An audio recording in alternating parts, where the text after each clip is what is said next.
welcome back to our lovely podcast. I'm your co-host Yeltsin. I'm your co-host Stanley. So what are you Today, going to talk about today?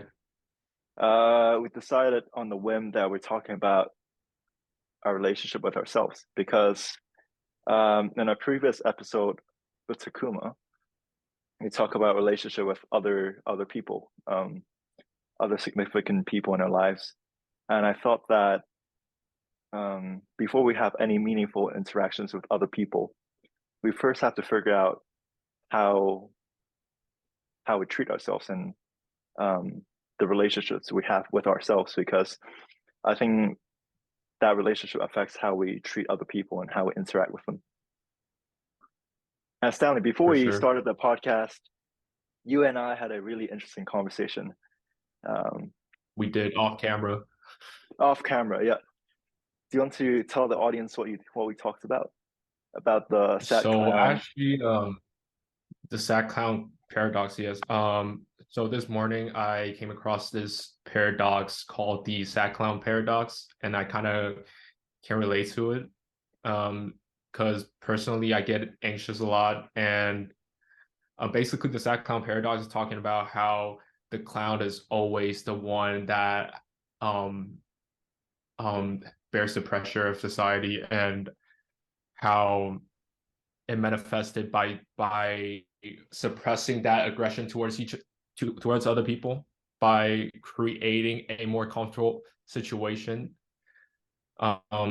when you're in a conversation with other people. So for an example, like I can relate to it because recently I've been going on dates, and every time I realize the girl are talking about me not being able to talk about something real, I'm always joking, and they can't really open up to me because I kind of sort of have developed this facade that they can't see through me. But I think that adds to my mysterious personality aspect. But personally I feel like that's actually making me really sad because I think no one sees the real me. Instead, they see what I want them to see. But I just joke around a lot, and yeah, I sort of become this clown, that a sad clown. I don't know how to, because there's this painting called Soy Bleu by Hopper, and in the picture there's actually a clown that is sitting among all these people, and he's having a smoke basically. But I can really feel the energy in that picture, especially because I accidentally was kind of inspired by that painting. I did a version of my own, and I incorporate my own art style to it. I mean, just insert the picture right there. I'll probably put it on there later. But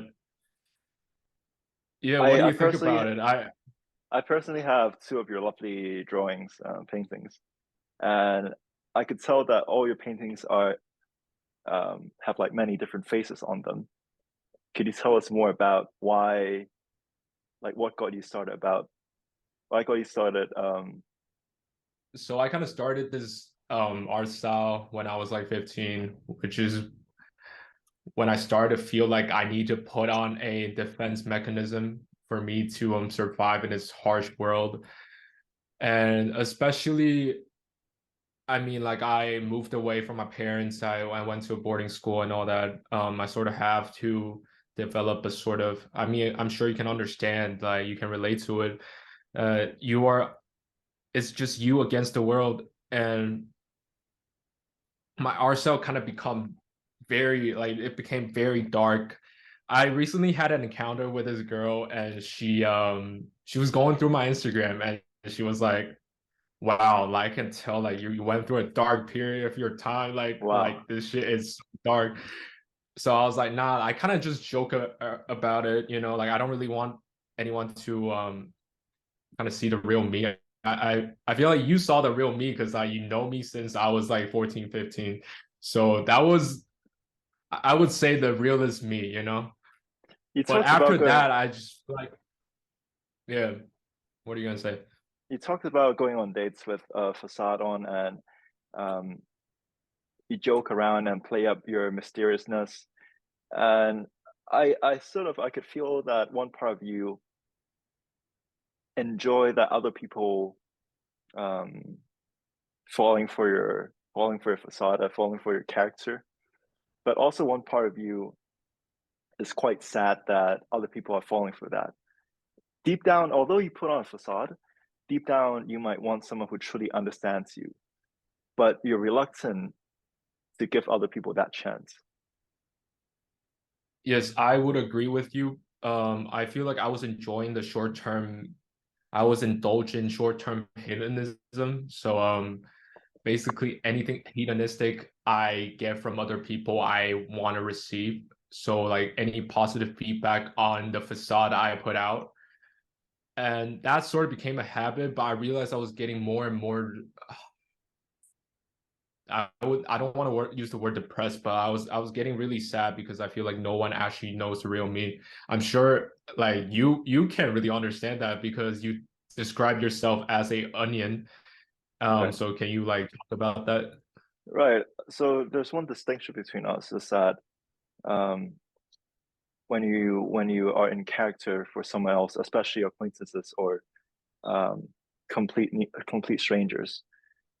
Um, for myself, every layer of me is it's me. It's part of me, even the most surface layers. So I would describe myself as an onion, and depending on how much you know me, um, and how many layers you have um, torn apart. Um, but I still feel like every single layer of myself, even the most surface layers, are myself. And I think it's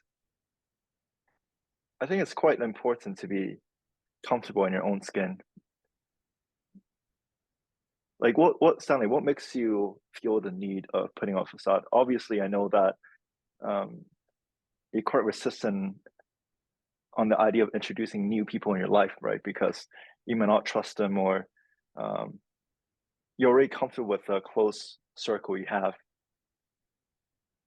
But Um, why resist people?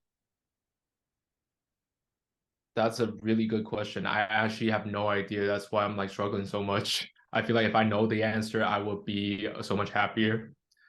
Right. But at least for now, I mean, I'm trying to find someone who I can open up to.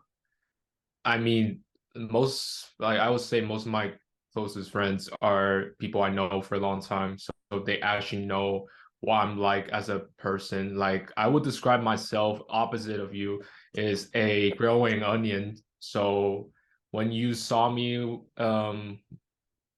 if you saw the 15-year-old stand, it's probably a really small onion with like 5 layers basically, and now I've grown into this gigantic onion that you can't even peel open because I'm just constantly building, New skin after layers. skin, so new layers, and that's actually not very ideal. I mean, I think Carl, I think it's Carl Jung, or no, it's not. I forgot who it is, but it was someone said,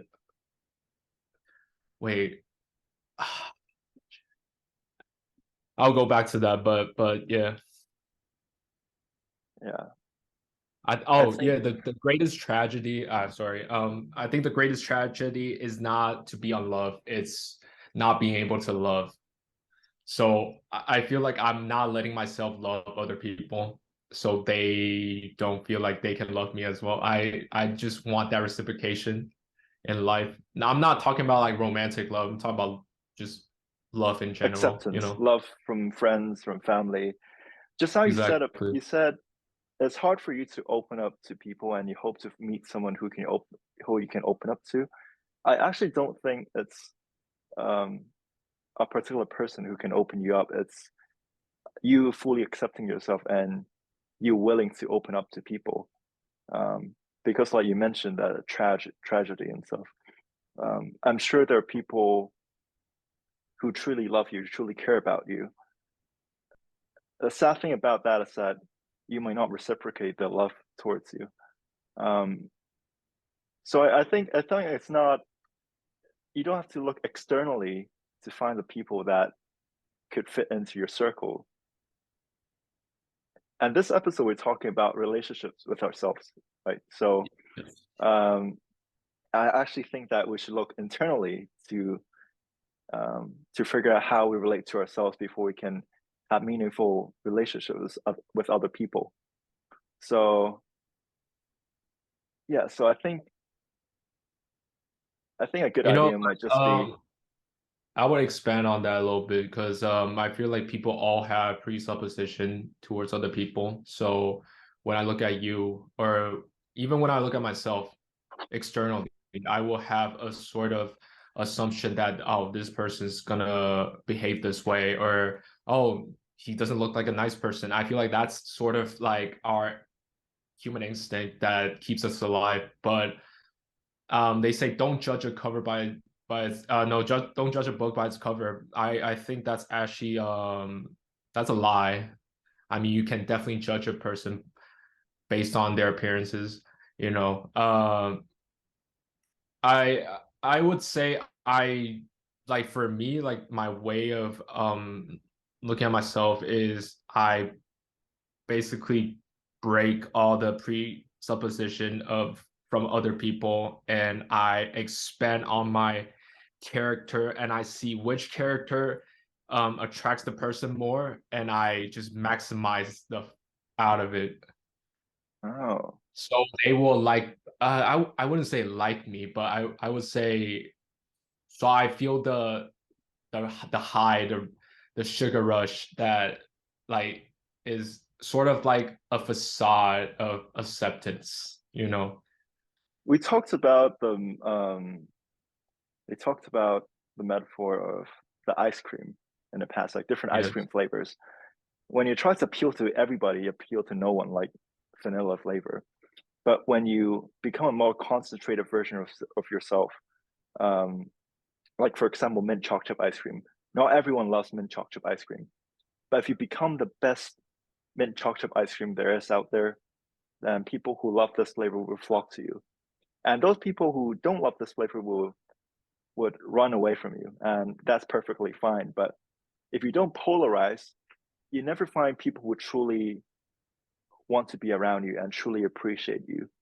So I think that's a big reason why the older I am, the more I'm comfortable with just being myself and accepting that not everyone loves me. But those who love me even more for who I am because I basically become a more concentrated version of myself. Um, but I also understand your situation because different people might like different aspects of yourself, so you play those aspects up. And and also with dating and stuff, I don't think we need to chase after people. We just need to attract them. It's actually way simpler than most people think. Like for example, if you become the best mint chocolate chip ice cream there is, then people will naturally like this flavor, will flock to you. There's no reason or there's no need to um, appeal to others people's interest. Just be the best version of yourself, most concentrated version of yourself, and um, know your demographic, know your market, and that's it. Yes. But I want to bring uh the dark triads into perspective. So that was what we were talking about off camera as well. So the dark triad is basically a the dark side of your personality, basic characteristic of a person, and includes narcissism. Um, what else? Psychopath and Oh, I forgot. Machiavellianism, or something like that. It's Oh, basically like Machiavellianism, something like that. Yeah, yeah, yes, yes. But yeah, I think one thing that I'm like, I agree with you. Like, be yourself. That's the easier ways to feel happy about like your current situation, I feel like. But like a psychopath, he doesn't know he's doing something wrong. That's why he's a psychopath, you know. And you don't want to be a psychopath because you're gonna hurt other people. You don't care what other people think if you're a psychopath. I just go out and kill people and people don't even care. But I mean, I'm afraid that maybe, I have a characteristic that resembles let's say, a narcissistic person. I'm a narcissist or something. So I don't want other people to feel like, maybe like he's weird or like, no, I wouldn't he's be too. surprised. No, I don't want to be like a bad person. Like you're a narcissistic person, so you uh, will understand. But not, I don't I think don't think that's. so, but We but I all think have our everyone, dark sides. right. Well, so you mentioned the dark triad traits, and it's Yes, interesting that you quoted. I remember you sent me some articles. Different researchers found that women actually they respond really well to people, to guys younger who have woman, dark triad traits, and that's quite scary. younger. Like, yeah, they rather be with a narcissistic um, guy who is on the borderline of doing illegal things, whatever, I than think with that's someone just who's us. proper. That's just us. No, no, no. I maybe you. Maybe you, maybe you. No, I feel like we're both somewhat like, I think we're all, I'm not talking about you and me, I'm talking about Right. everyone has a dark side of their characteristic, like their character, right? And if you like maximize it a little bit, I mean, like not necessarily maximize, but and you increase the dosage of your narcissism, um, you're gonna attract girls like no matter what you look like. If you're confident enough, like you will attract the opposite sex. And in this case, younger girls. I'm talking 18 to like I don't know, like what do you define as a younger Like girl? But 25 or something like that. maybe, We but also talked about like false competency off camera. Like a lot of people yeah, talk about you have to be confident whatever to get the job you want um be with the person you want. But I always found false competency quite bizarre because to be truly confident, you have to be competent at something. Otherwise, what are you confident about?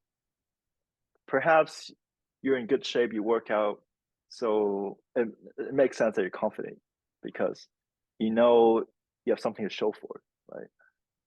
But yeah, yeah, that's why we the were dark talking about triads false competency, are and yeah, that's why the dark triads are a great um it's working as a what would you call it for false competency? I I'm not sure. resembles false competency, I But think.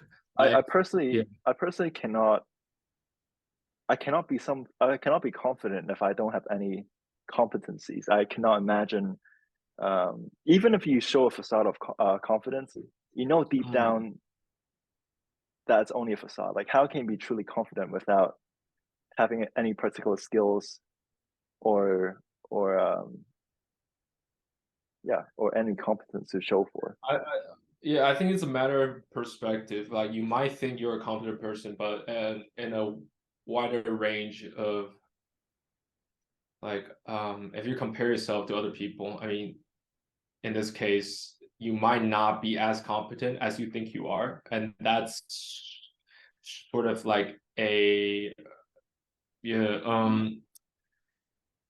it boosts your ego a little bit, and I think everyone does that, or the opposite. I mean, it's either that or you can never be on point. Like you can never pin down like how competent you are because like it's not based on numbers. I mean, in our society, it's mostly based on money, like how much money you can bring to the table.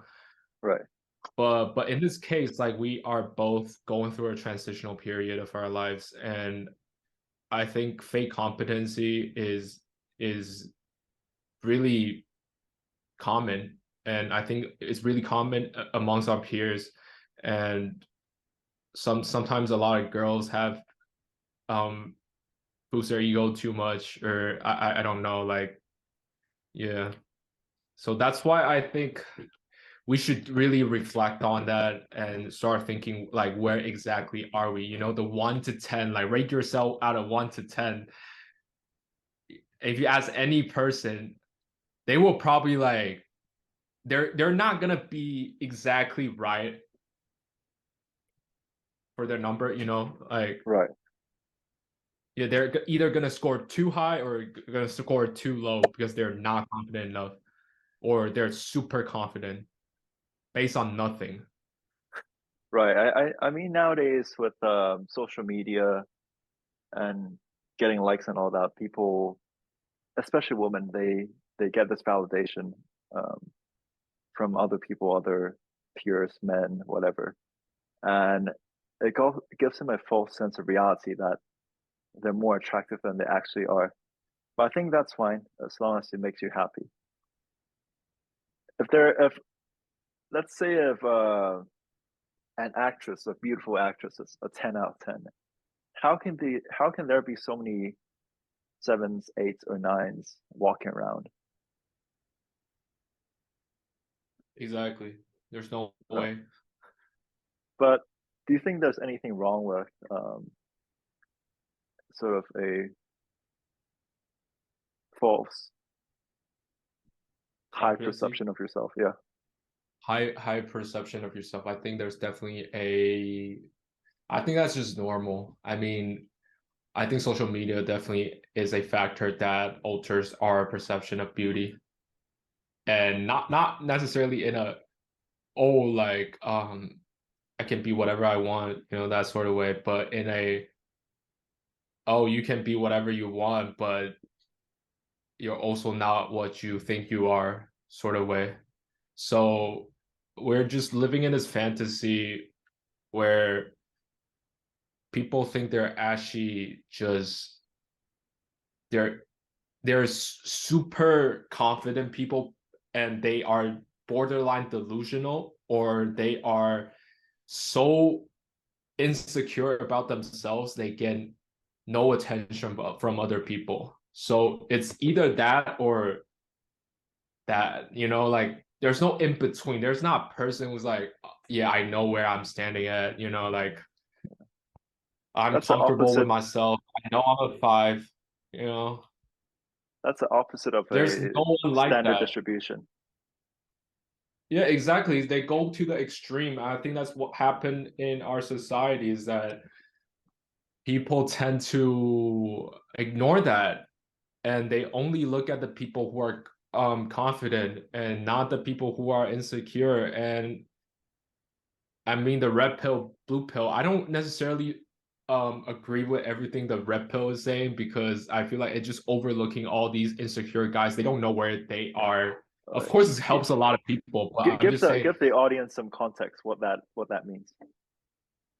basically the red pill is You can talk about the Matrix like, movie. That's where the reference comes from. yeah. Yeah, do you want to talk about that? Because like I didn't really So, watch Matrix. man, I watched the trilogy, but only the first one is good. Um, Yeah. I remember the second one.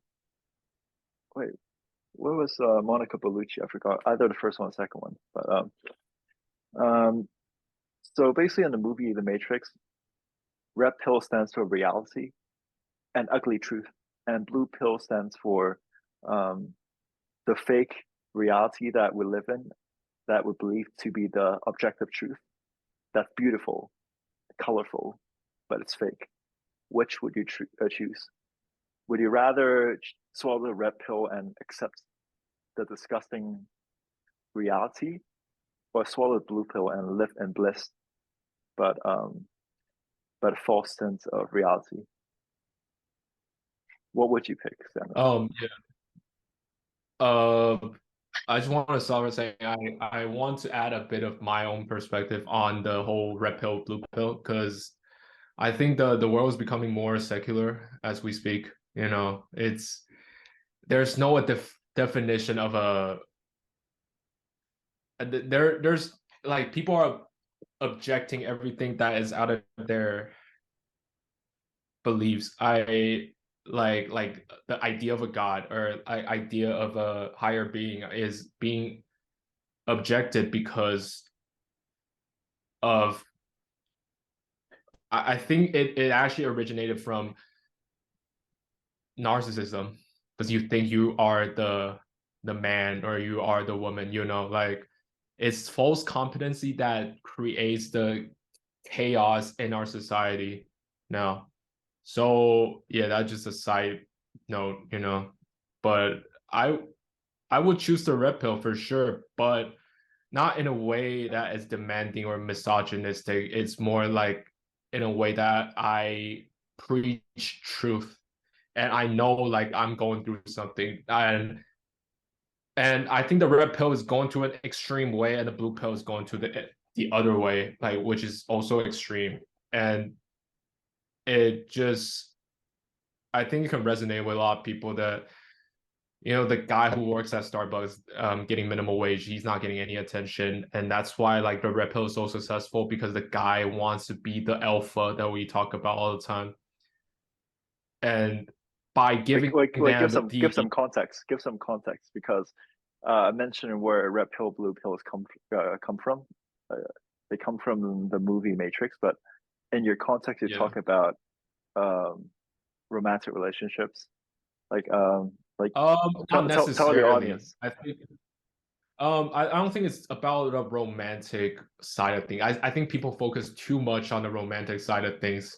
That's why it get people twisted because the red pill is basically saying you gotta beat this alpha male that you know dominant over the girls like yo you the man, you know, that kind of stuff. I think that ideology is actually like incorrect. I mean, we're all different from in our own way, but I'm saying the red pill is giving all these people false hope that they're gonna achieve something they actually can achieve. I know it's not a fair world that we live in. You know, like you can Right. never be taller than you actually are. You're just delusional if you think that. So you're gonna see a lot of insecure men become this like inflated ego men who indulge in these dark triads that is gonna create some social problems. I would assume, and So you're gonna see the other side also boosting some people's ego, and either way it's like it's creating a false sense of competency in our society. so red pill is basically um, what people recognize, learn from evolutionary psychology. What are the traits or things that let's say women find appealing, whatever. And you mentioned the dark triad traits and also how people have false competency. Basically, they just extract and embody the traits that made our ancestors strive in terms of mating and evolutionary psychology, and they try to adopt that and hopefully um, try to appear more successful than actually are. And going back to our topic on this episode, which is relationship with ourselves, even the false competency, the facade, they're all self-defense mechanisms of how to make reality more tolerable. So for yourself and for most of us, when we encounter some um, setbacks in life or hardships, we oftentimes try to lower their impact by using defense mechanisms to make them more tolerable. But I think for myself, I try to see every setback as a blessing in disguise, or even the most minor things. Everything in life could be a training. For example, when you're stuck in the traffic for like over 2 hours, great, because it's an opportunity to learn to be patient. Or let's say, Like minor inconvenience in your life, like yeah, a setback or like someone's late, you know, that kind of stuff, right? or even heartache, or you're cheated on, or um, one of your parents passed away, whatever. Everything could be a lesson. It could be a training to be more loving or um, more stoic, or I don't know. I personally I could catch myself if I when I use defense mechanisms, but I found that over time I've stopped using defense mechanism. Rather, I see the truth for what it is and try to make everything a training. I don't know if that makes sense. It definitely makes sense, but I kind of want to disagree on that. I used to think like that Right. before I actually feel like I'm going through something, because I used to think, oh yeah, like minor inconvenience, I try to overlook that.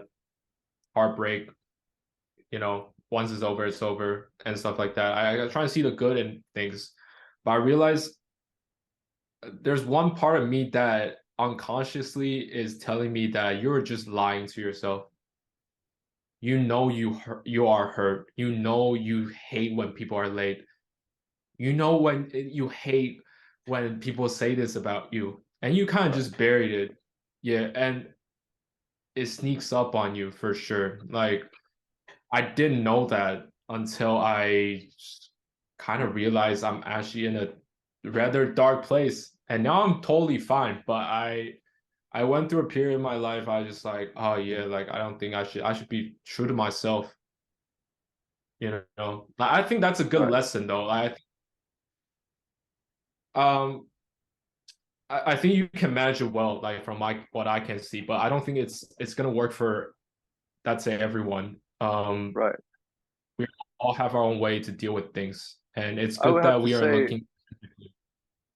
like just how when you mentioned when you really go through hardships, when you try to uh, only see the good things in every situation, you're lying to yourself. Whatever.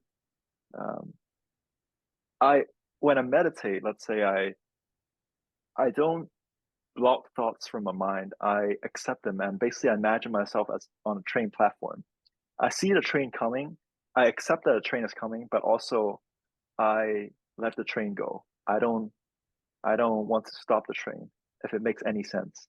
So what I'm saying is that I'm not denying reality. I'm not denying my own emotions. I accept my emotions, but let them pass. Um,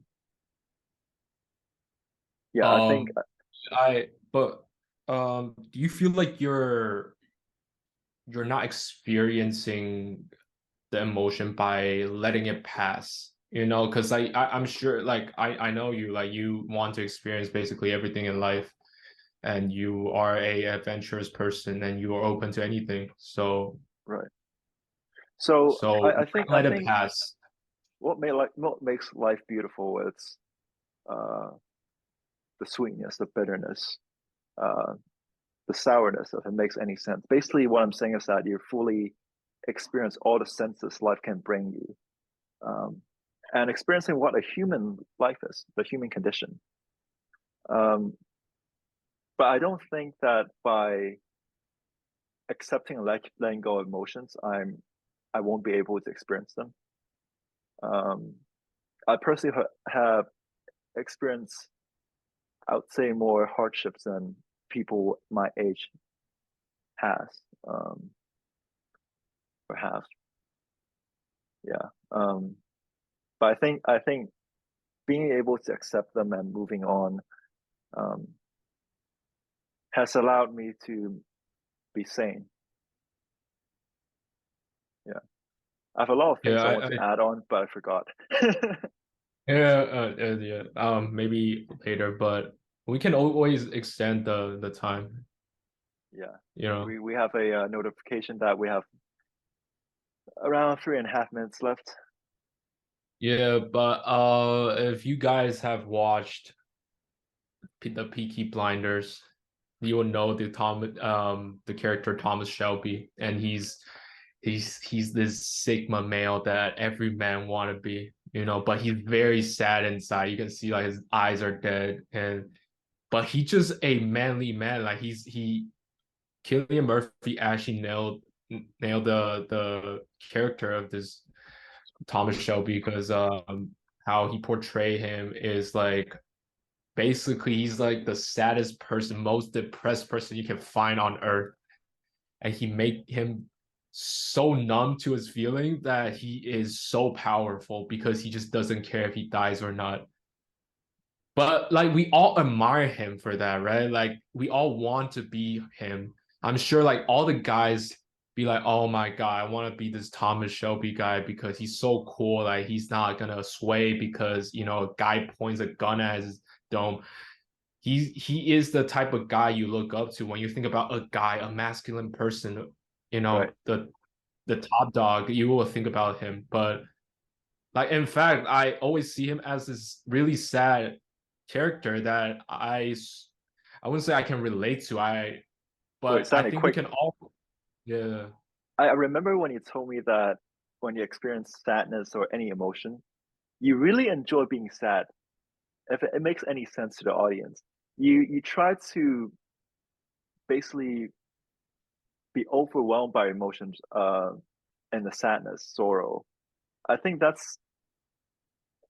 is the artistic side of you. You find beauty and you find romance in being sad and being sentimental and being overwhelmed in your emotions.